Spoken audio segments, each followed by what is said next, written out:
chilling tales for dark nights.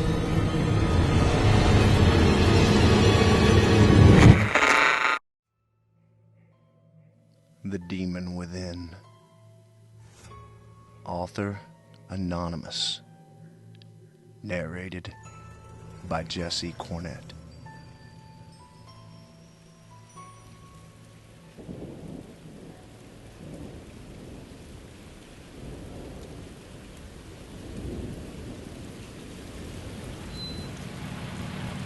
Hey, you need a ride?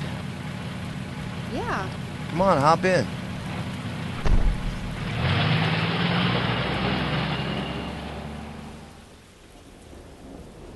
It was past midnight now, and I still had a while until I met my destination. The girl I picked up an hour ago was asleep in the seat beside me. She was a hitchhiker. I couldn't leave a teenager alone at night in the pouring rain. I had to pick her up. She seemed pretty happy that someone was finally giving her a ride.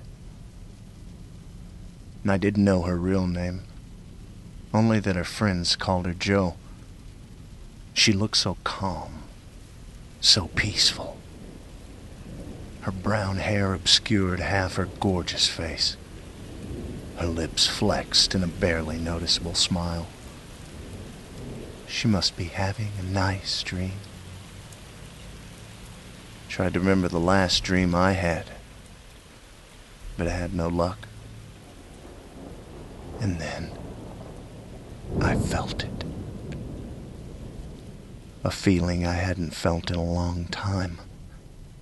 A terrible, ugly feeling. I looked down at the girl as I drove, hoping her smiling face might help me overcome and not give in to the demon within. But I could feel it clawing to get out. I didn't want to. I couldn't. I needed to get the girl out of the car, but that would take too long. It would happen before then. I continued to struggle, fighting an inner battle. And then, no, I couldn't contain it. It happened.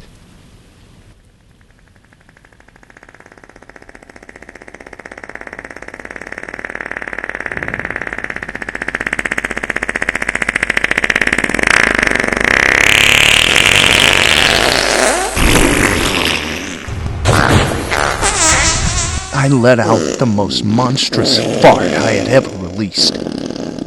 It was legendary.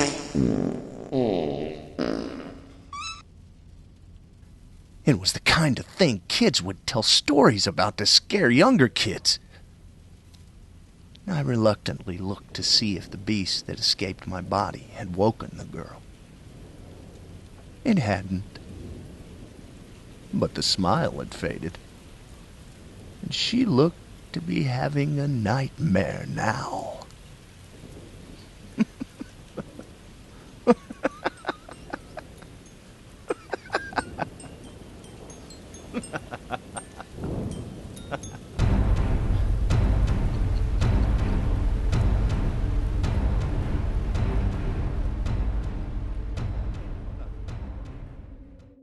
A Call for Help by Ulrich Victorino. Narrated by Otis Jiry. This is a call for help.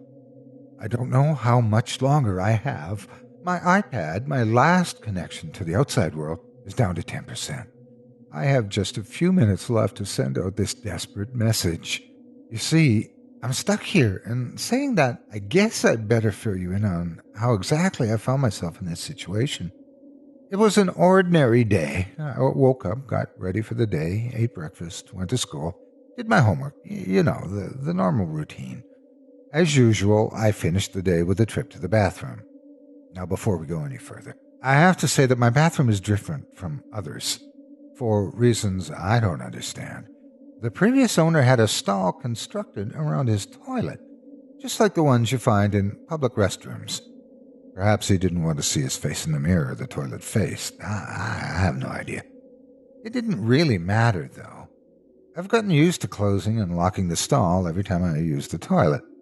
Call it a force of habit or an obsessive compulsion to use everything I come across. Next to the stall was a window and a narrow ledge where I put all my toilet paper. The presence of the ledge created a small gap between the stall door and the window, which was great for stuffing even more toilet paper into, or the occasional magazine I'd bring along. It wasn't anything extraordinary or strange, but it was different. Anyway, I pulled down my pants set and felt the cold plastic on my bare skin. With nothing left to do but let nature take its course, I pulled out my iPad, navigated to my favorite Scary Stories website, and started reading. It was late and quiet, and I was all alone. A perfect time to give myself a few goosebumps. As I was reading and literally scaring the crap out of myself, I noticed a faint scratching on the stall door. It was as if a dog was scratching the flimsy plastic door, except it was slower, more deliberate. Moments after I noticed the sound, it stopped. I was unnerved. I didn't have a dog. Couldn't have been the wind. The noises couldn't have been fake. I was starting to get really scared. But I dismissed my paranoia. It must have been the plastic flexing from the temperature. Yeah, that was it. I continued to read. I was almost done, to be honest. But I couldn't just leave my seat without finishing the story. Then I heard a drop, a soft thud. A stack of tissues wedged between the door and the window collapsed. It fell forward out of my reach. I checked the window outside. The night was as still as could be. It couldn't have been the wind. It was something else, something from the inside. No, I was scaring myself. I slowly chuckled to myself. The roles were probably just off balance in the first place. So I continued. I couldn't shake the feeling that something was wrong, though. I set aside my iPad and slowly unlocked my stall. I gave the door a slight push, but it wouldn't budge. I reasoned that the hinges must be rusty. I pushed harder, and harder, and harder, as hard as my seated position would allow, and still it wouldn't move. It was as though someone on the other side was pushing back, keeping me contained within. I was panicking. Some malevolent force was holding me here. I was certain I knew what would happen next. I would be killed or flayed or mutilated or driven to insanity. The scratching began again. Louder, louder, louder. I could feel the plastic slowly being ripped to pieces. I swear it was toying with me. And then I saw it. A hand, if you could call it that, crept up to the gap, reaching in. This was it. The hand was a rotting shade of green and gray, like it had just tunneled up from a grave. Its putrid stench overpowered the already foul smell of the stall. Its slender, bony fingers ventured into my stall, grasping for something. No doubt, I thought, seeking to rend the flesh from my bones. I was frozen in fear. Imagine an end like this, caught with my pants down, to be found dead on a toilet. The hand inched closer and closer. I could almost feel the chill of death permeating from its cold, pale flesh. I was ready to die. It suddenly rushed at me. I closed my eyes and screamed. Tears streamed from my eyes. Sweat came out of every single pore. Hell, I even pissed myself on the toilet. I waited. A few seconds, a few agonizingly slow minutes. I did nothing. I mustered up my courage and opened my eyes. It was gone. I was saved. I breathed deeply. I had not been ready to die and felt overwhelmingly relieved when I realized that I hadn't. I pushed the door once more, and I was greeted by an empty bathroom. It took me a while, but eventually I realized the gravity of my predicament. My tissue. It was gone. All of it. This is a call for help. Please, somebody save me. I prefer triple ply.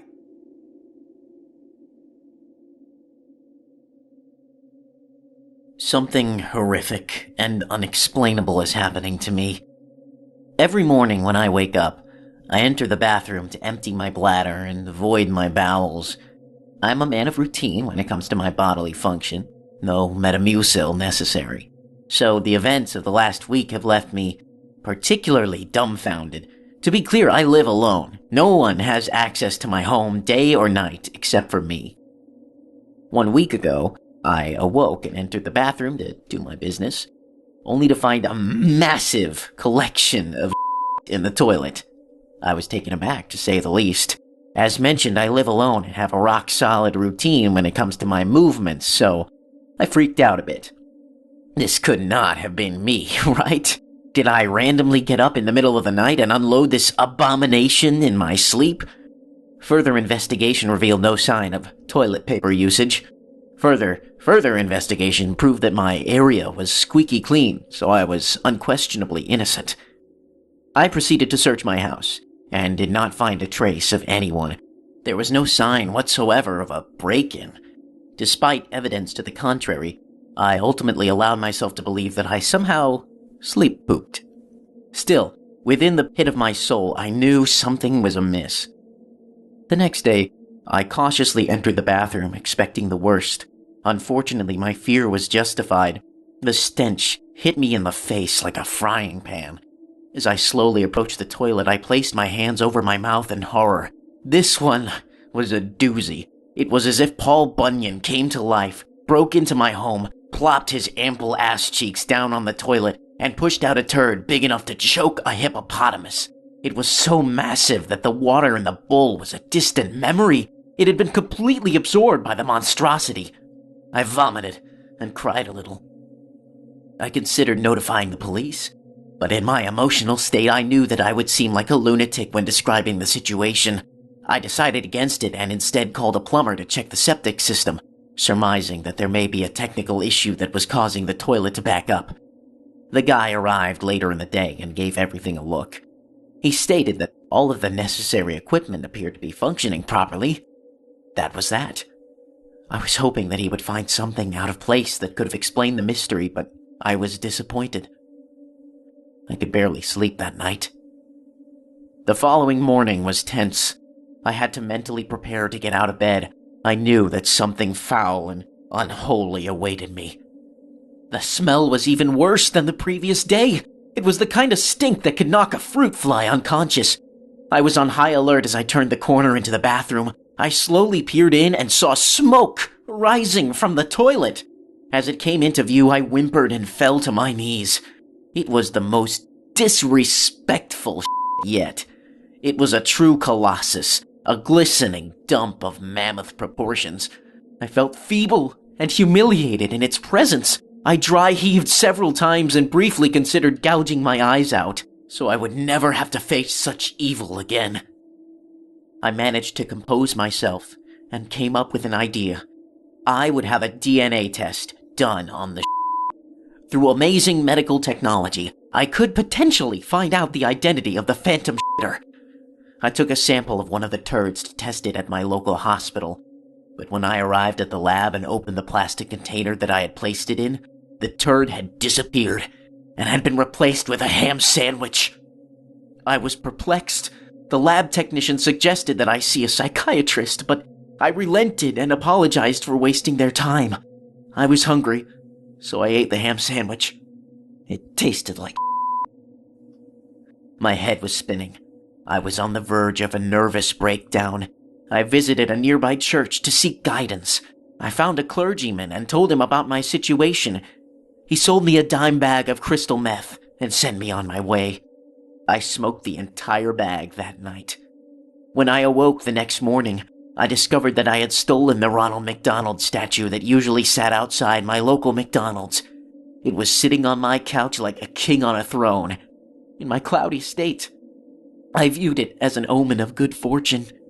His painted-on smile was just what I needed to see. Maybe my fecal misadventures were coming to an end. As my optimism was beginning to flourish, I stumbled into the bathroom and was met with a sadistic pile of butt fudge that shook me right out of my meth haze. I collapsed to the floor and violently sobbed. Another 3 days have passed since then.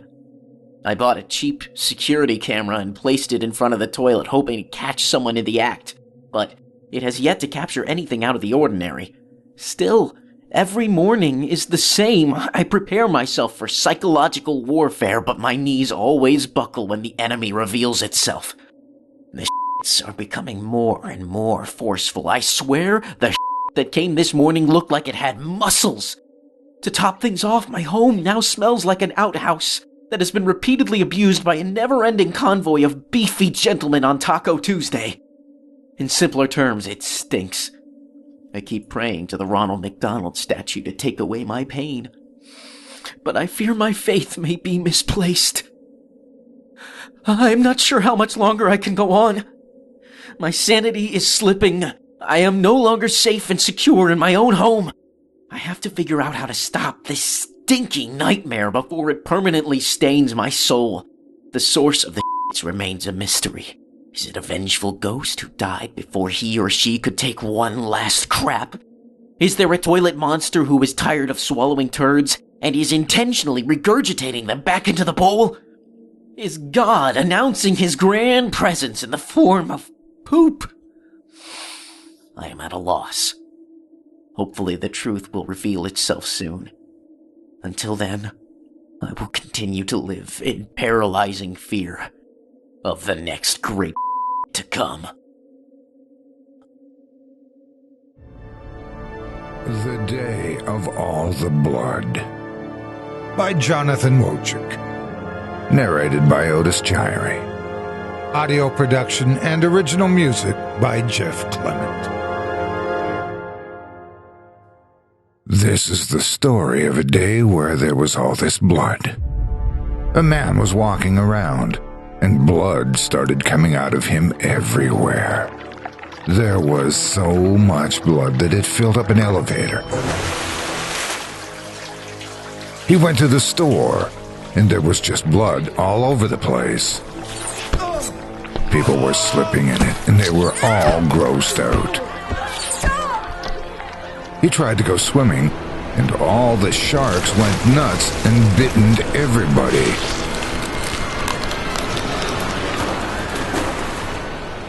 He got chased by all the vampires ever. One time, the blood got a kid and a dog.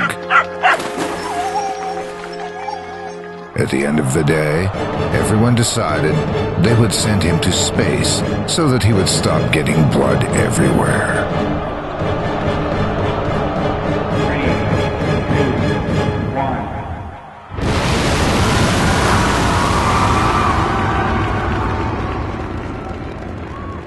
The scariest part is that the man was you. Or he was a lady if you were a lady. And you forgot that this happened.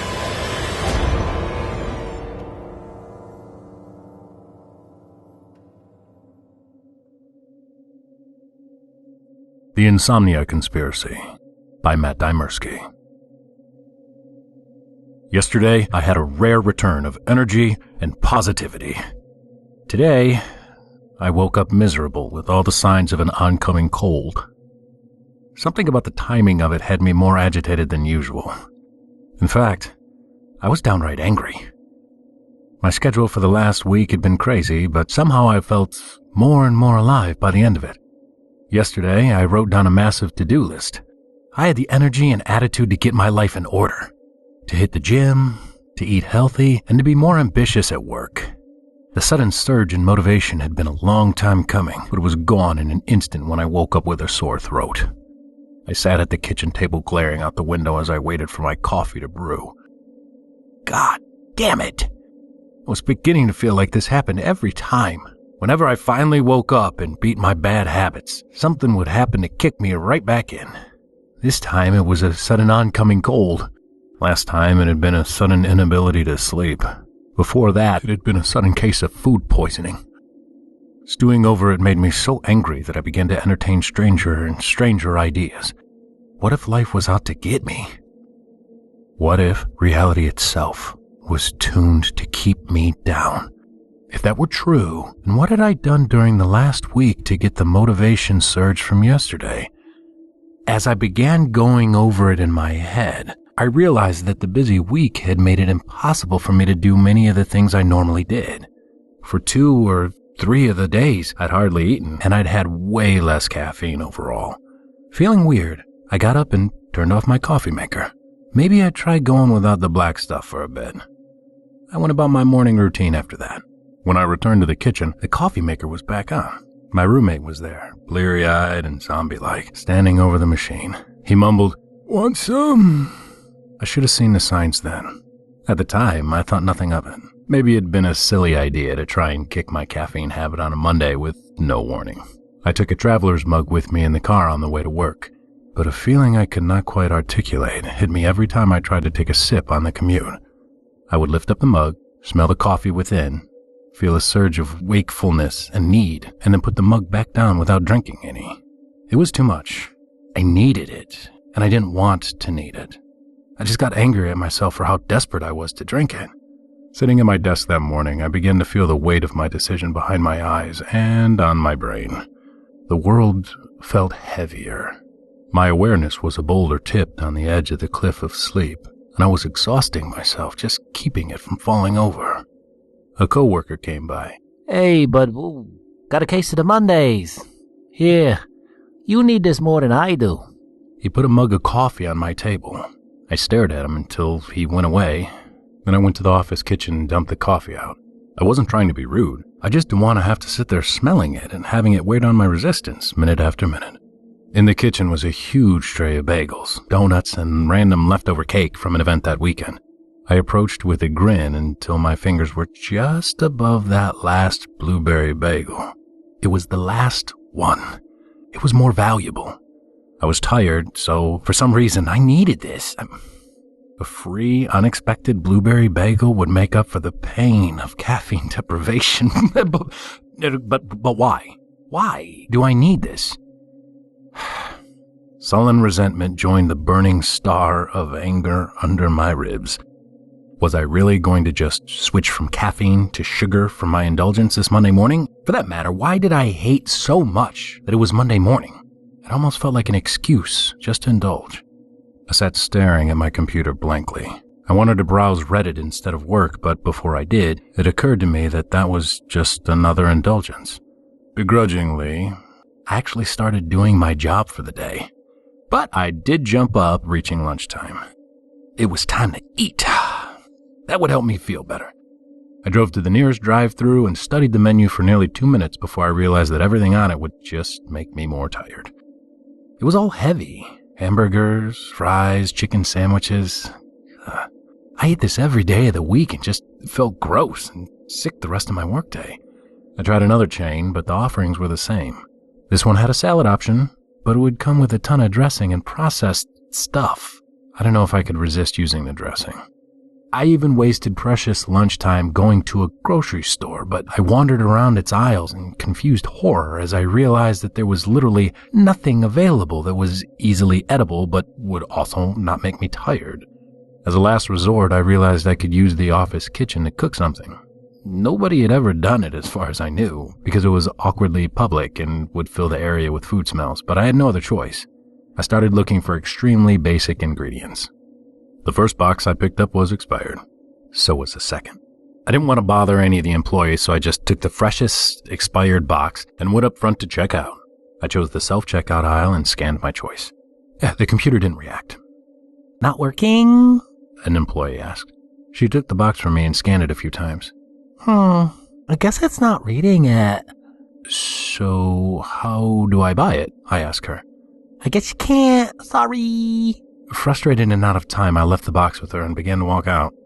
As I passed her by way of an awkward apology, she said, "Mondays, right? Maybe some coffee would help." That moment crystallized something in me. I stopped, turned, and looked at her. She was serious and sincere. Everyone was. I'd been serious and sincere when I'd suggested coffee to people in the past. I returned to the office and sat at my computer. No longer working, I waited.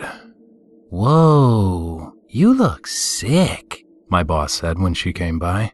Are you feeling all right? I nodded. Maybe get some coffee, she said. You know, a little pick-me-up. There it was. I nodded again. About an hour later, a coworker came by. Hey, I heard you were feeling sick today. We got some extra Chipotle by accident on a lunch order. He left a large foil-wrapped burrito on my desk. I nodded and smiled. And when he moved on, I threw it in the trash. When the clock neared 5, I snuck out the back way. Just before I left the building, I peered around a corner and saw my boss and a coworker at my cubicle, surprised that I wasn't there. Traffic was horrible and the commute was long, but every time I went to turn on the radio, I stopped myself. That was just another way of tuning out. When I got home, I went straight to my room and locked the door. Sleep that night was easy, deep, and incredible. I couldn't believe it. I struggled with sleep every single night of my life. But one day, resisting the weird pressure to tune out, and I slept like a baby. When I opened my door, my roommate was standing there with a coffee mug. Hey, bro, this is for you. I tried to maintain a mask of politeness. Oh, well, what's this for? Just, didn't see you last night. Thought you might need it. I took the mug graciously. I thanked him and left it on my nightstand. The world felt different. I felt different. Showering felt oddly real, and I could feel the individual water droplets in the stream rather than just this numb pressure. My body felt lighter, and for once, the weight behind my eyes was gone. The relief of not having that heaviness there was disconcerting. I mean, was this how humans were normally supposed to feel? I mean, had cavemen walked around feeling decently fine every single day? On the commute, I didn't listen to music. I sat with only my awareness and my thoughts. Time passed ever so slowly as a result, but I didn't dare fall back into the flow. At stoplights, I looked left and right, and other drivers stared straight ahead, unaware that I was watching them. Some bobbed their heads lightly to unseen music, but none were awake, not like me. At one light, I watched them all stare straight ahead for nearly 3 minutes without so much as blinking. That couldn't be right, could it? Yeah, I must have missed them blinking. Someone had left an elaborate cake in the office kitchen. 20 blueberry bagels had been stacked nearby. It all looked mighty delicious, and that was exactly why I didn't take any. My boss came by an hour later. Hey, Starbucks has a barista here. We're about to have a free coffee tasting. Ooh. Yeah, I am coffeeed out, I told her. Are you? She tilted her head. You look really tired. Are you still sick from yesterday? I frowned. No, I feel great. It's free, though, and you really should have some coffee. Really, I'm all right. Come on, it'll be fun. I was beginning to feel a little weird about this. No, thank you. Really, I'm fine. Everyone else is going. I said the word a little more sharply than I intended. No. Rude. She rolled her eyes and moved on. What the hell had that been about? I looked after her, confused and hurt. While the other employees all gathered for free coffee and lemon pound cake, I stayed in my cubicle. Oddly, I wasn't as hungry as I expected. One day without food had not been lethal. I did not require it. In fact, sitting there feeling light and spry, I realized that eating McDonald's or Wendy's or Chipotle's made me feel tired, and being tired made me feel weak, which made me make poor choices, like eating heavy food. Eating heavy food led me to eating heavy food again, keeping me tired every single day. Being tired every single day made me drink caffeine every single day. What the hell had I been doing all my life? Had I not been outside this cycle of terrible food and caffeine dependence for even a single adult day? A man stopped at my cubicle and regarded me for a moment. I almost didn't recognize him. It was the regional vice president, but he appeared to have gained noticeable weight since I last saw him. His chubby jowls bounced distractingly as he said, "Company meeting in the kitchen." I nodded and got up to follow him. The coffee tasting was still going on when I entered, and all 40 of our employees were packed 2 deep in a ring around the table in the center where the cake was being handed out. It must have been my imagination, but my coworkers seemed darker somehow. Horrible purple bags were visible under their eyes, and they moved about, slumped and haggard. Richard's hair was thinner, and Marie's face was lined with age. Dean's waistline was 2 inches bigger than I remembered, and the haircut I liked on my boss the week before, now it looked poorly done. It felt like I was looking at a high-definition television for all that it exposed flaws and blemishes, and suddenly I remembered feeling the individual drops of the shower. Someone passed me a plate with a large piece of cake on it and a plastic fork. The 2 deep ring of people started devouring their shares with horrible slurping and smacking noises. I stared around in masked horror. Were we all really so slovenly? Had I just gotten used to it? As I gazed around the room, they slowly began looking up at me. The room fell silent, and all those purple-ringed bloodshot eyes turned towards me. Richard asked, "Why aren't you eating?" "Oh, I'm full," I told him. It was the best I could come up with while on the spot. Marie frowned. You didn't eat anything yesterday either. You're making everyone feel awkward. You're making everyone feel fat, Dean added, with anger as he touched his waistline with his free hand and held his cake close with the other. I took an unconscious step back. As a group, they moved forward 1 step. The regional vice president ordered, "Eat some cake." I held my plate a little further away. "I don't want to." My boss glared. Eat some goddamn cake! 40 pairs of eyes watched me with vicious anger, as if I'd personally insulted each and every one of them. They were waiting for my reply. I had the distinct feeling that if I said no, they might attack me, but my newly gained freedom was too precious to give up just like that. I threw my cake on the floor and ran for my life. They began screaming like rabid animals and surged after me, knocking down cubicle walls and pouring forth like a river. I screamed too, but in abject terror. What the hell had I done to infuriate everyone around me so much? I darted for the back door of the building and burst out into the parking lot. 2 maintenance men were standing a few feet away smoking. They turned and looked at me in surprise, and I came to a shocked halt. Their eyes were dried gray husk, and tar dripped from their noses and mouths. Their skin was thin, so thin, God, so paper thin that I could see their veins and arteries pulsing in their necks. Tumors had grown like bubbles from behind their ears. One said, "You all right, man?" The other held a hand forward.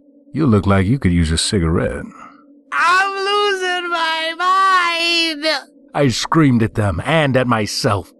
I ran for my car and pulled out of that lot as my coworkers stormed out the back door in search of me. They were all larger now, and they trampled right over the frail maintenance men, splattering their blood and organs in every direction.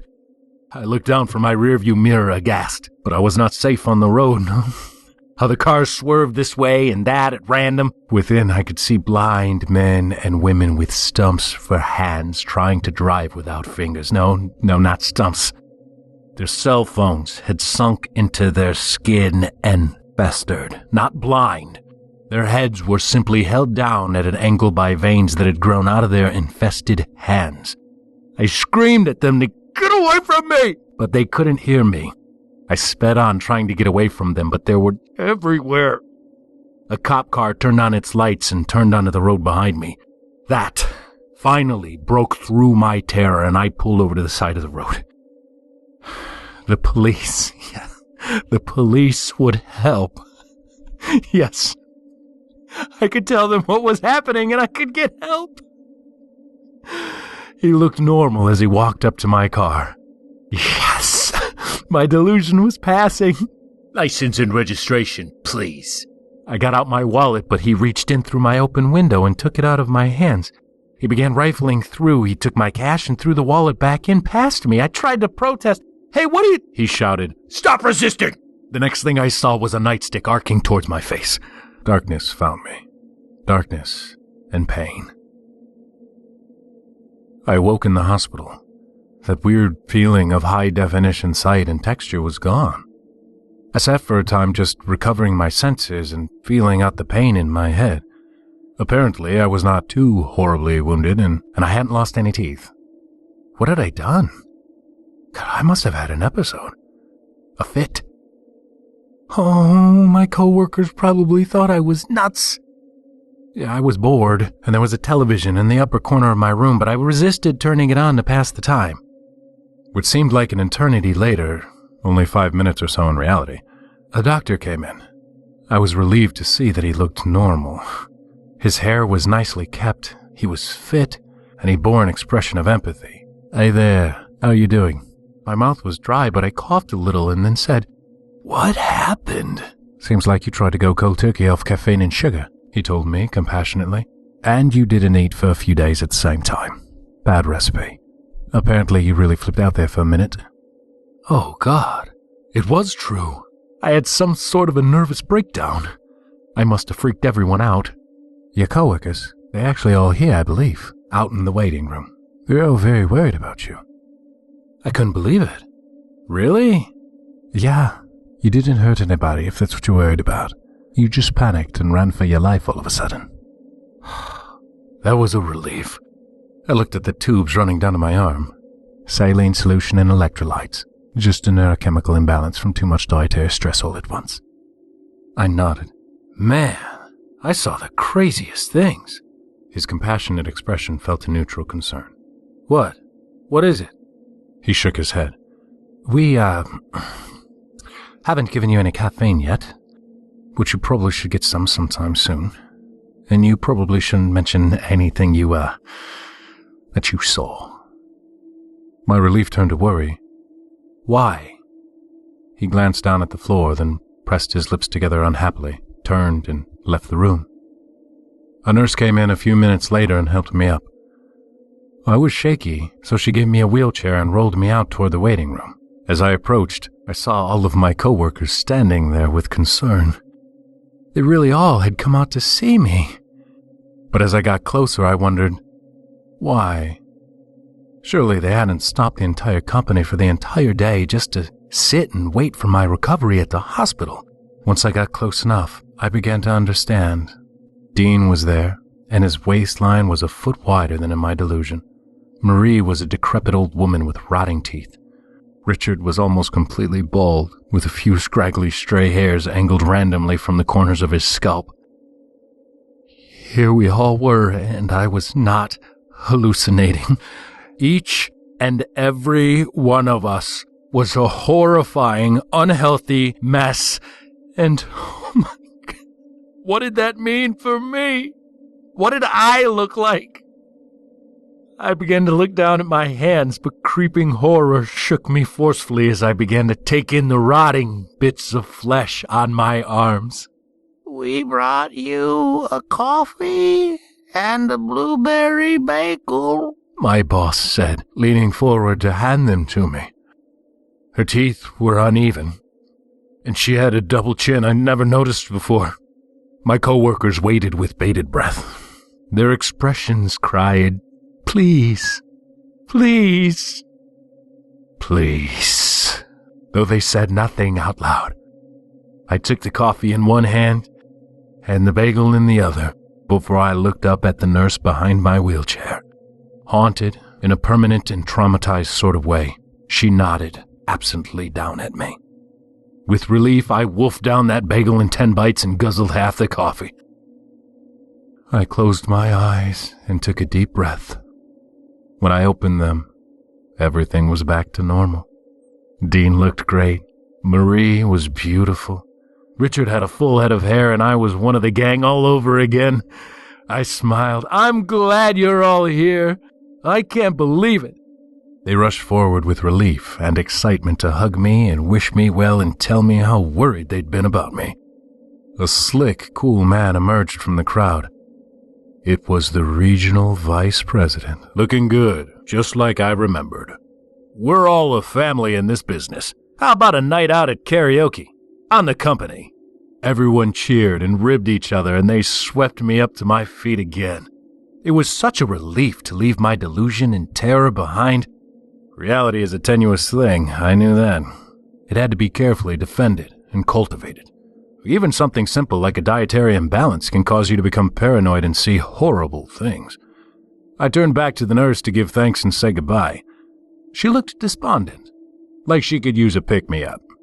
Hey, want the rest of my coffee? She turned away without reply. Huh. Rude.